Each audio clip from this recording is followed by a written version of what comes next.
Je suis avec Ludovic Vermeulen, directeur d'établissement et directeur des formations pour Ferrocampus. Bonjour Ludovic. Bonjour. Directeur des formations de Ferrocampus, jusqu'où ça va? Qu'est-ce que ça revêt comme réalité? Alors directeur des formations aujourd'hui, ça englobe la formation essentiellement professionnelle, la formation continue, la formation pour les demandeurs d'emploi, sur l'ensemble des domaines du ferroviaire, allant du concept industriel jusqu'à la production, la maintenance, mais sans oublier non plus la partie infrastructure et signalisation ferroviaire. C'est-à-dire que Ferrocampus met en place ou noue des partenariats avec les universités? Depuis 2024, Ferrocampus a créé un organisme de formation qui s'appelle Ferrocampus l'Académie et qui effectivement aujourd'hui met en place des formations aux besoins des entreprises. On travaille avec des organismes de formation partenaires, avec des indépendants ou des professionnels qui veulent mettre à disposition leurs compétences et leurs connaissances. Le ferroviaire, imagine que je suis un jeune, que je ne sais pas trop vers quelle filière me tourner, quels seraient les mots que vous utiliseriez pour l'inciter à regarder un petit peu le ferroviaire? Alors, c'est un exercice que je fais régulièrement sur les salons, que je faisais sur mon ancien titre de directeur opérationnel. Et les mots, c'est l'avenir. Le ferroviaire, ça n'appartient pas au passé, mais ça appartient à l'avenir.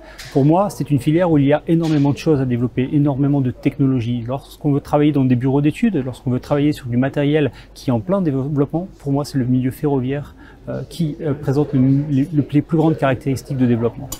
Je viens de l'aéronautique, je sais quelles sont les splendeurs du domaine, mais je sais aussi quelles sont les limites dans un système qui est normalisé, alors que dans le ferroviaire, on peut encore développer énormément de choses.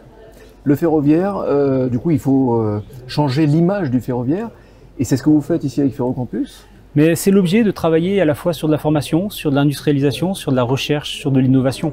C'est allier l'ensemble des domaines, montrer aux jeunes que justement ce n'est pas un milieu poussiéreux, mais au contraire un milieu où tout se déroule actuellement, avec cette énergie au sein des entreprises, ce bien commun qui est travaillé au sein de Ferrocampus, et donc développer des connaissances, des compétences en lien direct avec les technologies qui sont développées et qui seront utilisées à très court terme sur les réseaux ferroviaires.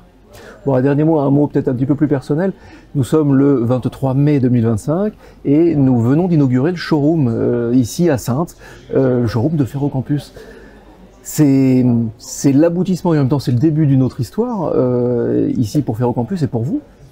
Tout à fait. Alors c'est effectivement une journée particulière qui met en évidence le travail effectué par les équipes de Ferrocampus. Et là, en tant que directeur d'établissement, je félicite et j'ai énormément de reconnaissance pour l'ensemble des équipes pour le travail qui a été réalisé.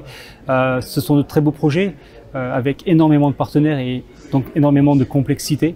Et on peut être fier de ça au niveau de Ferrocampus. Et comme vous le dites, ce n'est pas un aboutissement, mais c'est le début d'une belle histoire, car l'histoire ferroviaire s'écrit aujourd'hui. Un dernier mot, si je fais partie de la filière du ferroviaire, qu'est-ce que vous me dites pour m'inciter à venir ici à Saintes voir ce showroom? Le showroom est présent aujourd'hui, l'ensemble des acteurs étaient présents, ils ont tous été impressionnés par la conduite de projet. Donc rejoignez Ferrocampus, vous y trouverez la formation, vous y trouverez un site d'accueil et vous y trouverez les moyens d'expérimentation et d'innovation. Merci beaucoup Ludovic. Merci à vous.